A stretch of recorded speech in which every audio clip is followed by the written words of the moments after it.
সচিবালয়ে রয়েছেন আমাদের আরেক সহকর্মী সাজিদ সরকার, যুক্ত হচ্ছে তার সাথে। সাজিদ, নীরা আমাদের জানাচ্ছিলেন প্রধানমন্ত্রী তারেক রহমানের আজকের কর্মসূচি সম্পর্কে বিস্তারিত, এবং সচিবালয়ে আজ বেশ কর্মচাঞ্চল্য রয়েছে সেটিও তিনি বলছিলেন। আপনি যেখানে রয়েছেন সেখানকার চিত্রটা সম্পর্কে আমাদের কিছুটা বিস্তারিত জানাবেন। মেজন আমরা এই মুহূর্তে রয়েছি সড়ক ভবন, অর্থাৎ এই যোগাযোগ মন্ত্রণালয় অনেক গুরুত্বপূর্ণ একটি মন্ত্রণালয়, কারণ এখানে সড়ক, নৌ, রেলপথ তিনটি মন্ত্রণালয় একসাথে রয়েছে এবং এখানে ইতিমধ্যেই কিন্তু তিনজন মন্ত্রী, অর্থাৎ নৌমন্ত্রী, প্রতিমন্ত্রী দুজন আছেন, তারা প্রত্যেকেই কিন্তু ইতিমধ্যেই তাদের জায়গাগুলো বুঝে নিয়েছেন, তাদের চেয়ারগুলো বুঝে নিয়েছেন এবং একই সাথে তারা যে দায়িত্ব পালন করবেন সেই দায়িত্ব পালনের জন্য আসলে কি কর্মপরিকল্পনা দরকার সেই বিষয়গুলো কিন্তু তারা ইতিমধ্যেই সচিব সহ যারা অধস্তন কর্মকর্তা রয়েছেন প্রত্যেকের সাথেই কিন্তু আসলে কথা বলছেন। আমরা হোয়াইট প্লাস প্রো সেনসিটিভ স্কয়ারে মাঠের বাইরেও তো আমরা এভাবে দেশপ্রেম দেখাতে পারি।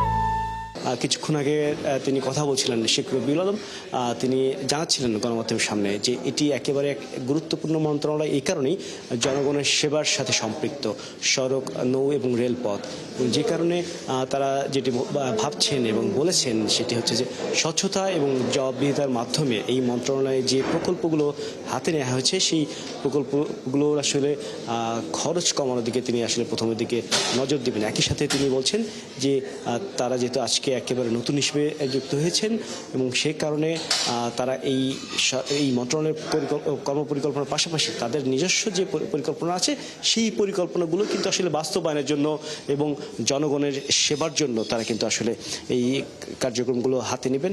এবং আমরা কিছুক্ষণ আগে দেখছিলাম তিনজন মন্ত্রী তারা কিন্তু প্রতিটি মন্ত্রণালয়ে তাদের যে বিভাগগুলো রয়েছে প্রত্যেকের সাথে দেখা করেছেন, কথা বলছেন এবং কিছুক্ষণ আগে তারা ইতিমধ্যেই তাদের কর্মকর্তা অর্থাৎ সচিব থেকে শুরু করে অন্যান্য যারা কর্মকর্তা রয়েছে প্রত্যেকের সাথে কিন্তু তারা কনফারেন্স রুমে বসেছেন।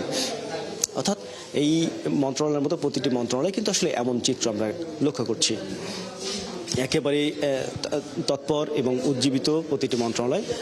এর আগে আমি যেটি বলছিলাম যে আমরা স্বরাষ্ট্র মন্ত্রণালয় ছিলাম, স্বরাষ্ট্র মন্ত্রণালয় ঠিক একইভাবে সেখানেও প্রস্তুত রাখা হয়েছে। স্বরাষ্ট্রমন্ত্রী তিনিও কিছুক্ষণের মধ্যেই তার মন্ত্রণালয় বুঝে নেবেন এবং সেখানে কিন্তু আইজিপি এসেছেন, পুলিশ কমিশনার থেকে শুরু করে ষষ্ঠ সচিব সহ প্রত্যেকে কিন্তু তাকে রিসিভ করার জন্য অর্থাৎ ফুলেল শুভেচ্ছা দেওয়ার জন্য প্রত্যেকে।